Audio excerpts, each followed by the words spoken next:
This is Richard Wolff from Democracy at Work, responding to another Ask Prof. Wolff question from our Patreon community. And this one comes from David and asks an important question that quite a few of you have asked of me in the past.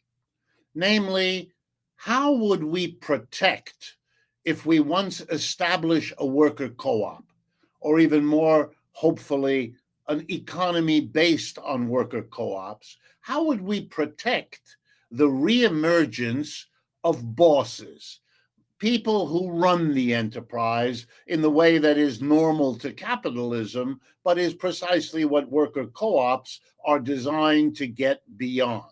How do we make sure that either bad habits from the past or some dynamic in a worker co op doesn't lead to a few people becoming somehow more controlling or more directing of the worker co op than all the rest of the folks cooperating? And I think there is enough experience now that I can answer that question with some confidence. So let's begin.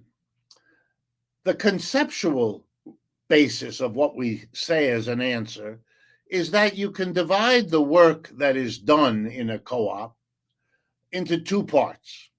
One part produces an output that is sold, let's assume it's a market, and gets you revenue into the co op, which is then distributed among the individual members of the co op. In other words, it's the part of the output that produces the individual income of all the cooperators.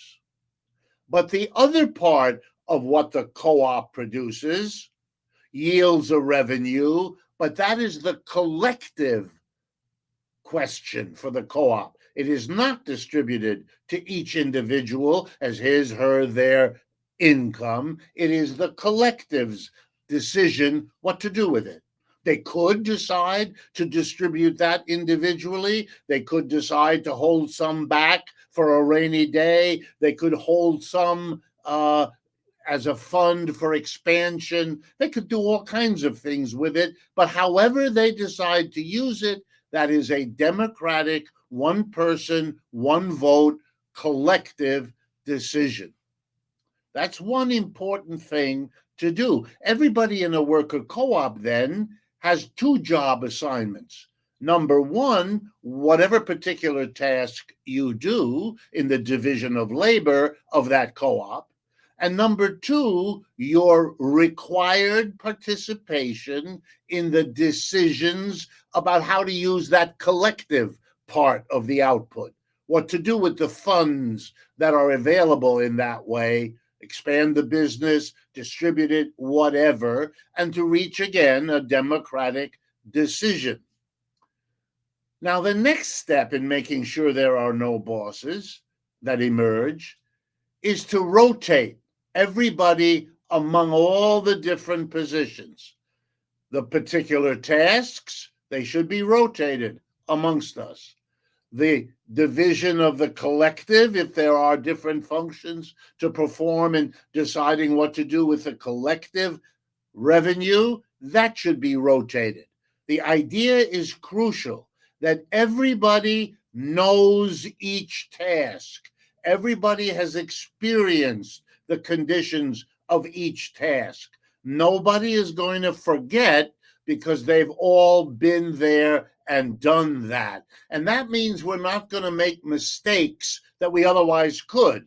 Executives are always making decisions in capitalist corporations about the conditions of work of people they have never gone near, that they don't have any idea about, that they have never done themselves. All of that is impossible because what that does is reproduce the difference between the boss and everybody else. We're going to get away from that. We're going to make sure that the collective decisions that govern every basic aspect of a worker co op are made by people who really know through lived experience what each of the tasks are, both the individual and the collective tasks.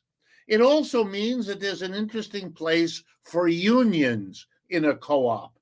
Unions could be the organization of those who are doing the particular work of the co-op at this point, that are not busy at this point doing the directing, the larger subjects that the collective has to decide.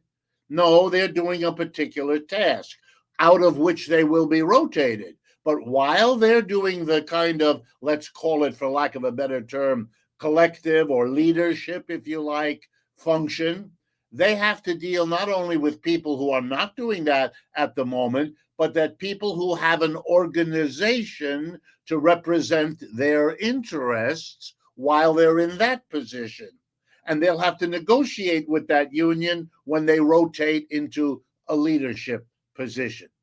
These are the ways traditionally in the long history of co-ops, which is thousands of years old. These are some of the lessons that were learned along the way because these institutions, worker co-ops, are as concerned to reproduce themselves over time as any other institution.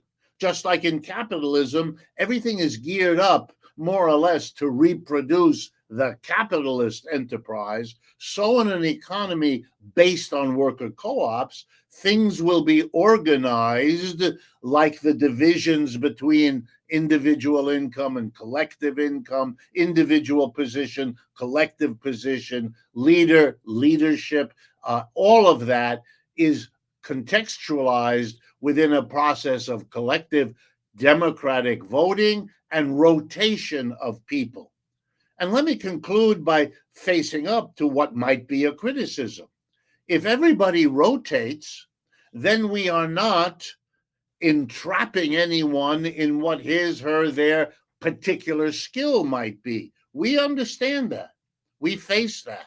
We make a decision that the quality of our work life, the way we relate to one another, the way we share decision making, the way we learn from how each of us understands the positions they rotate through, that if that means we produce less output than another firm might, that we are less efficient in transforming inputs into outputs, that is a price we are willing to pay.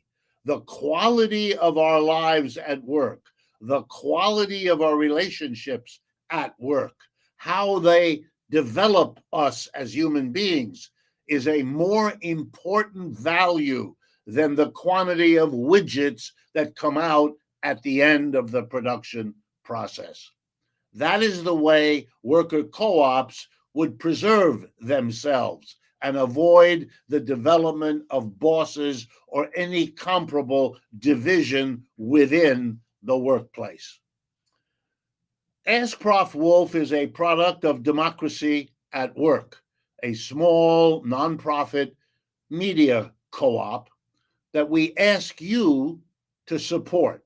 And one of the ways we do that is to let you know that we are now very close to crossing the 300,000 YouTube subscriber mark. And if you can become a subscriber, it doesn't cost anything, on the YouTube for Democracy at Work, you'd be doing a big favor to us that helps us reach people with videos like this. You can do that yourself, sharing the videos with others you think might be interested, but you can also do it by becoming a subscriber on YouTube. And for all of that kind of support, you can go to our website, democracyatwork.info, and know that that support from you is especially appreciated by all of us here. Thank you.